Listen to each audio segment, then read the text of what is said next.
Hello, my name is Kendra Guerra, and I have been going through the populations that visit the emergency department in the ER that I work at.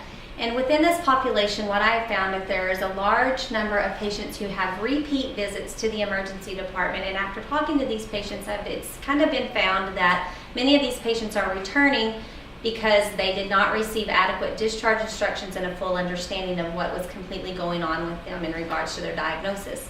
So what I'm going to do today is to give an example of a thorough discharge to a patient in an effort to prevent those repeat visits within the emergency department. So the first thing that we need to remember when we are going into a room to discharge a patient is to sit down on the bed or in a chair next to the patient and explain that what we are fixing to do. So this is Mrs. Hart and this is her daughter Kinsley. And so we're going to enter the room and I'm going to address Mrs. Hart. With Mrs. Hart, my name's Kendra, and the doctor has decided that it's time for you guys to go home. He feels like we've made an adequate diagnosis in regards to what's going on with Kinsley, and he feels that it's safe for her to go home at this time. With her lab work, it's been found that she has strep throat, which is probably what contributed to her seizure that made you bring her in today. So what I want to do is just completely kind of explain to you why she probably had the seizure and what we want you to do in the next couple of days in regards to her care. So the first thing is febrile seizures are something that you need to watch and you need to pay attention to, but it's not anything that requires an admission or treatment in regards to the seizure itself. The biggest thing that we need you to remember is that you have to treat the temperature. So you explained to us when you come in that you hadn't treated her fever because you wanted us to see that she had a fever.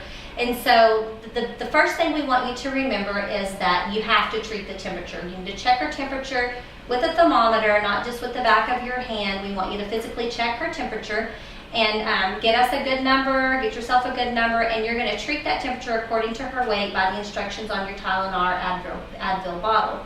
The next thing that's really important is that you stay on top of that temperature, because if you allow it to get out of hand, she's more than likely to have another seizure. So if you check that temperature about every 4 hours, even through the night when she's asleep for the next 24 to 48 hours, you ought to be able to stay on top of that temperature and keep her from having another seizure. So let me get you to just kind of repeat to me in regards to how to stay on top of that temperature control so that I know that you completely understand that. I need to recheck it every 4 hours for the next 24 to 48 hours. Okay. Even through the night with her sleep, and dose her according to the Tylenol bottle. And it looks like in the instructions that the physician gave, he wants you to give alternating doses of Tylenol and Motrin. And I've got that written here on this paper, your discharge instructions, and I'm going to send home with you. I've got dosing instructions here in regards to what to give for the Tylenol and what to give for the Motrin in regards to her weight and how often we want you to give that. So you'll be able to take this home. The next thing is in regards to her strep throat. So he is going to give her some antibiotics for her strep throat. And to treat that, you need to remember that she has to be on the antibiotics about 48 to 72 hours for those antibiotics to kick in. So she may not be better tomorrow, and she may not be better the next day. But on that third day, you ought to start seeing those antibiotics kick in, and she ought to start feeling better. So if you're giving her the antibiotics as prescribed and you're noticing tomorrow and the next day she doesn't seem to be better, give it an extra day, that 48 to 72 hours, and you ought to see her getting better. Now by that 72 hour, if she's still looking really ill and not getting back to herself, we want you to be sure to follow up with her primary care physician. So,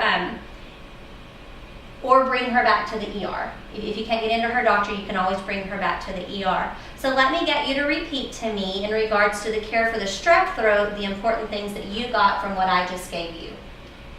I need to give the antibiotics like it says on the bottle and give it 48 to 72 hours to make sure she's getting better. If she doesn't get better, then we'll follow up with her doctor or come back here. Okay, and just remember that she may continue to run fever for those 72 hours, but as long as you're able to keep it down with the Tylenol and Advil and she's responding to that, then she's good.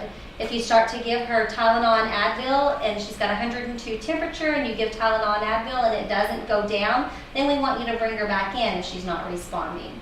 So in regards to treating the temperature, one more time, tell me what you just got from me giving you those instructions. She can run fever up to 3 days, even on the antibiotics, and that as long as it's going down with the medicine, she should be fine. But if it starts not responding, then I need to bring her back in. Exactly. So within this packet, we've got some information in regards to your dosing of the Tylenol, in regards to the care of her strep throat, and kind of giving you an explanation on what strep throat is.